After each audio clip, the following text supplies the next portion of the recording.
crash landing on a planet that is potentially Earth's last hope of survival, Arianne and Thomas desperately search for each other. It's not only the harsh environmental conditions of the planet Persephone that get in their way, but also something lurks in the shadows. Will they succeed, or is the mission more important? This is quite an intriguing setup for a narrative-driven adventure game, and when you pair it with the writing chops of developer Dontnod, Aphelion becomes an exciting prospect indeed. Did I think this was another gem in their portfolio, or something more like a dull rock? What's up? How's it going, people? Welcome to Casual Gamer Reviews. If you enjoy the content, please leave a like, subscribe, and share with your friends. If you don't like it, then leave a thumbs down and let me know how I can be better for you. Aphelion took me 10 hours to complete, reviewed on Xbox Series X. Aphelion is a third-person adventure game, but it plays a little differently depending on whether you are Arianne or Thomas. Each character has their own chapters, so you can swing back and forth between them as you progress the story. Thomas is more docile due to sustaining an injury in the crash, and so he is subject to walking around solving puzzles. There is a mechanic with him where he can only survive if he is plugged into an oxygen tank, which effectively tethers him to a limited range. This is supposed to add a layer of complexity to the puzzles, but honestly I just thought it was annoying. The puzzles themselves are not difficult and leave a lot to be desired, so when you throw in this tethering it doesn't feel great. Where I found Thomas's gameplay most compelling was when you're walking around investigating data pads and finding clues adhering to the greater mystery. Sadly, this was relegated to the smaller portion of his overall gameplay split. On the other side of the spectrum is Arianne, who wasn't injured in the crash. Her gameplay is so sprightly you question whether her background is actually in science rather than rock climbing or gymnastics. Her chapters are teeming with parkour, which in this case means leaping across large gaps, grappling up or down steep climbs, and scaling sheer mountain faces. I was having a lot of fun with this at first, but once you get to her third or fourth chapter, it starts to get a little boring shimmying across a large volume of very similar ledges plastered onto the side of a cliff. There is too much of it with not enough variation to make it enjoyable across the entire runtime. The developers do try to break this up with two other main aspects of gameplay. The first are cinematic sequences where Arianne is running or sliding down something whilst avoiding obstacles at the same time. These are awesome, and just as they would start to feel overplayed, they would end. I am a sucker for epic cinematic sequences though. The other aspect of gameplay I am not so high on. As I alluded to in my intro and the developers made clear in the trailers, there is something on the planet that is stalking them. When said thing is near, it sparks a stealth sequence where Arianne must sneak around it or distract it to get to the other side. Firstly, there are far too many of these, and secondly, they are just mechanically boring. There are not enough abilities in Arianne's locker to make this interesting. In fact, there is only one, an electromagnetic sensor that can cause a distraction. That's it. If you are going to have so many of these sequences, I need a little bit more to make me want to engage with them. Not to mention the instant fail on being caught, which is always frustrating. Lastly, I wanted to mention that you can fall to your death, and sometimes if you miss a button prompt when climbing you will drop. You can also slide off ledges if you don't balance yourself with the analog sticks. It can be quite hard to get this right, especially if you have lower reaction speeds, so I'm happy to report the plethora of accessibility sliders this game has for its more difficult moments. You can turn off the button prompt, you can auto balance, you can even turn off the oxygen requirements for Thomas. Kudos to Dontnod for including these. While both Arianne and Thomas have positives in their gameplay, there is a fair amount I think could have been better. I do have brighter sentiments when it comes to the visuals though. Persephone, the frigid planet where Aphelion takes place, is beautiful. In fact, I would say it's the best looking Dontnod game that isn't using stylized graphics. Looking at you, Jason and Harmony, the Fall of Reverie. Look at some of these landscapes, they are stunning. I was slightly concerned earlier in the game when everything is fogged up and you can't see 2 feet in front of you, but once the skies clear up, it's amazing. I also loved the spec of the sci-fi equipment. The simplicity of Arianne and Thomas's spacesuits felt centered around usefulness, not the bulky suits we see in modern and futuristic media, but almost skin-tight sportswear with a smaller helmet. Minimalist is how I describe it, and I thought it was cool and sleek. This game was made in association with the European Space Agency, and I wondered if they had any contribution to the look of the science equipment, so I did some research. It looks like back in 2023 they held a competition to design a spacesuit, and one of the leading entries does not look too dissimilar from the suits here, which is pretty cool.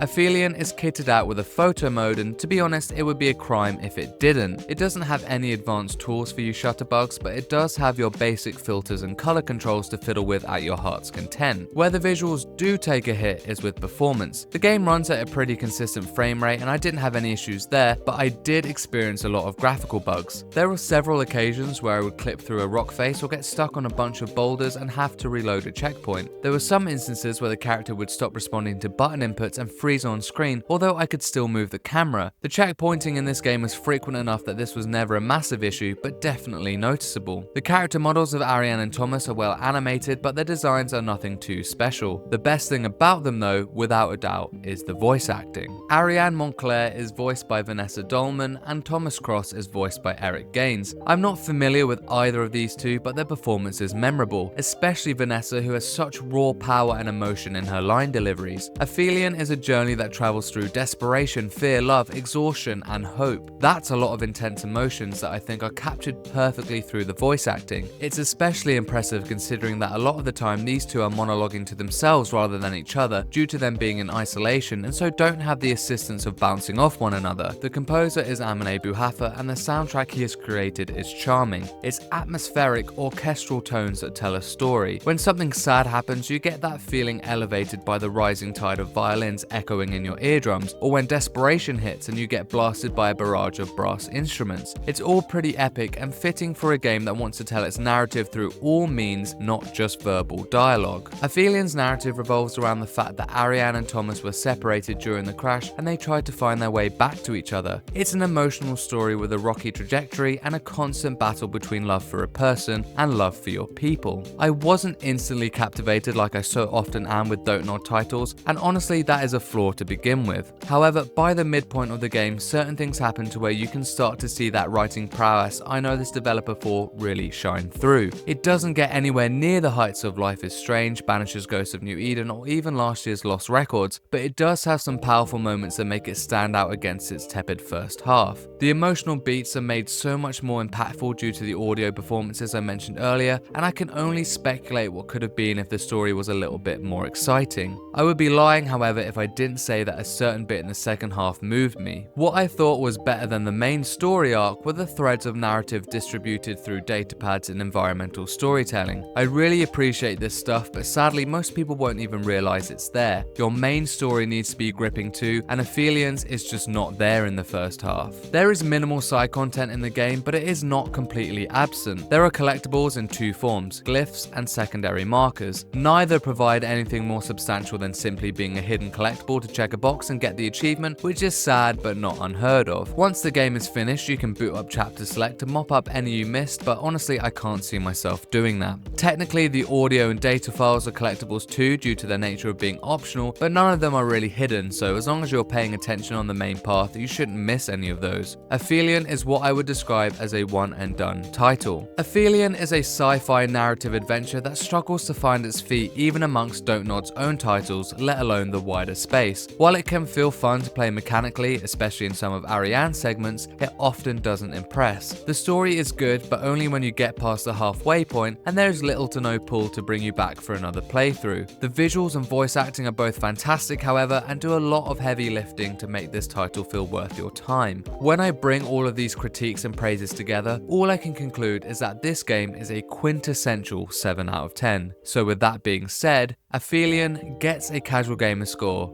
of 7 out of 10. Spy my channel for the June game release calendar, a breakdown of Sony's recent state of play, and also my Pragmata review. Keep your eyes on the channel as there is a lot more content to come, especially now we are in the summer showcase season. If you enjoyed this video, please leave a like, subscribe and share with your friends. If you didn't like it, then leave a thumbs down and I will try to be better next time. Let me know in the comments below if you'll be picking up Aphelion, and for everything else casual gamer, keep it here. Peace and love.